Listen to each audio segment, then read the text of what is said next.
In today's video, I'm going to show you how to make turnip hash browns. And you might wonder why you would use a turnip instead of a potato for a hash brown. Well, for one thing, it's going to be a little bit healthier for you because there's less carbohydrates in a turnip. So if you're trying to watch your carbs, then a turnip hash brown may be the perfect idea. But the main reason why I'm going to show you how to cook a turnip hash brown is because that's what you're going to be receiving in your mobile market box. So the first thing you're going to want to do is run your water and wash your turnips.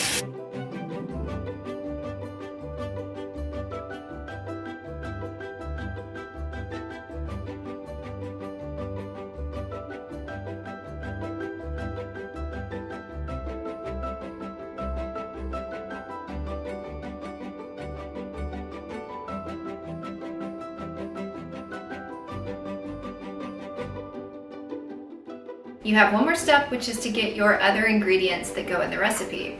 So luckily, our mobile market box came with an onion. So you're gonna want to use a whole onion and chop it up. 1 egg. The egg is used to bind the hash browns together.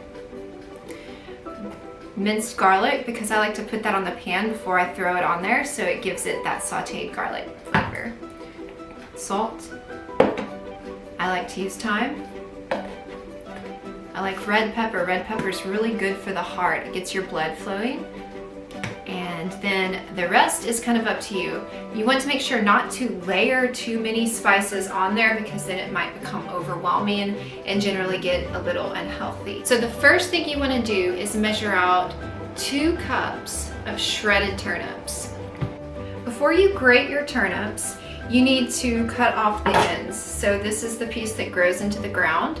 These are the roots, and you can eat this. This is fully edible, but it would be a little bit hard to grate. So I usually just cut this end off and put it in my compost, and then I cut off all around the greens too. Let me show you how.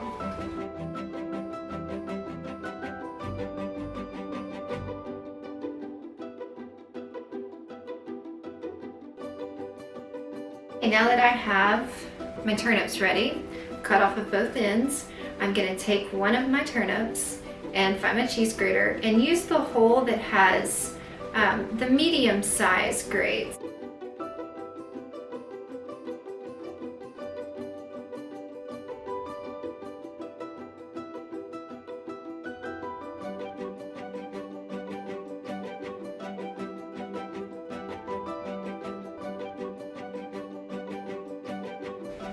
Going to chop your onion. So the way I chop my onion, get a really sharp knife and I cut off both ends.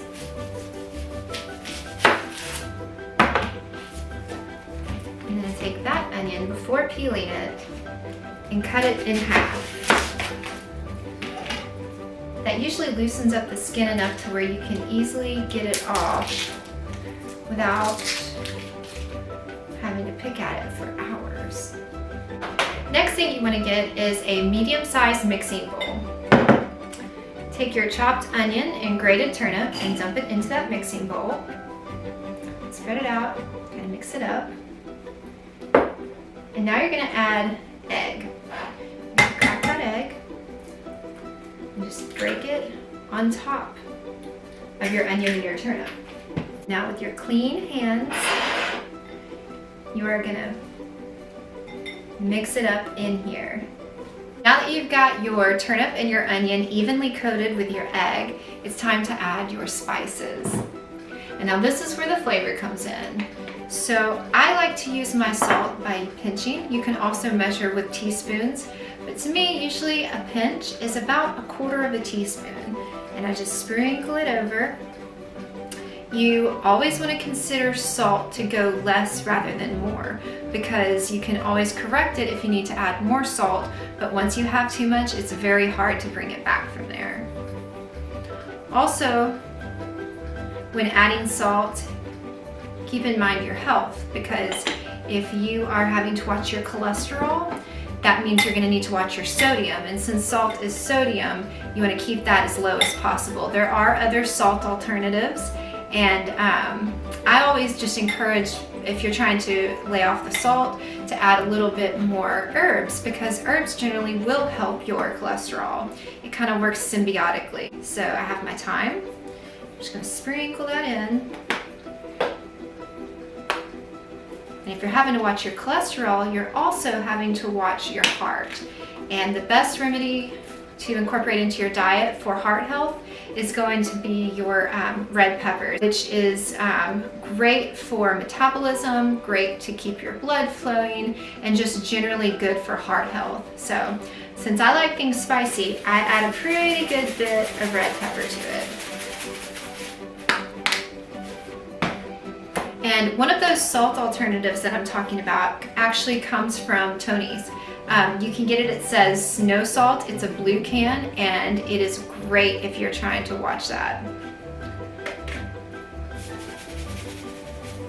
Now that I've got my spices sitting on the top, I'm gonna use a fork this time and mix it up, because I don't like to get the spices on my hands, especially since it's red pepper and sometimes that can hurt. Now that my turnips and onions are ready, I'm gonna heat up my frying pan to about medium-high. I'm gonna get a nice wide spatula, and I'm gonna get some olive oil and just drizzle a little bit in there. So my hash brown has been frying at medium-high for about 3 minutes, and it's really starting to move together and form a whole hash brown. So I know very soon I can flip it. I'm gonna try. Nice. And there you go. So continue to scoop in the edges like that. That's the best thing you can do. It's no reason to not eat it. You can do a hash brown mash, which you can mix it up like this. If you had tomatoes, you could put it in there. Some people actually prefer to eat it like this. So I'm just going to show you a little bit of both. Okay, now you've got your hash browns, which as I was looking at it, I was noticing this would be a great meat replacement if you flavored it the right way. Maybe with some Worcestershire, anything that you actually put into meat, you could put it into there and it would absorb it and become a vegan burger. And then we have our hash brown mash right here. I went outside and picked some green onions. This is something that's very common at this time of year as well. And we're actually gonna have them in the mobile market boxes very soon. So I like to use scissors and just cut up some green onion on top of that. This makes it look really pretty, and it also gives it a lot of flavor.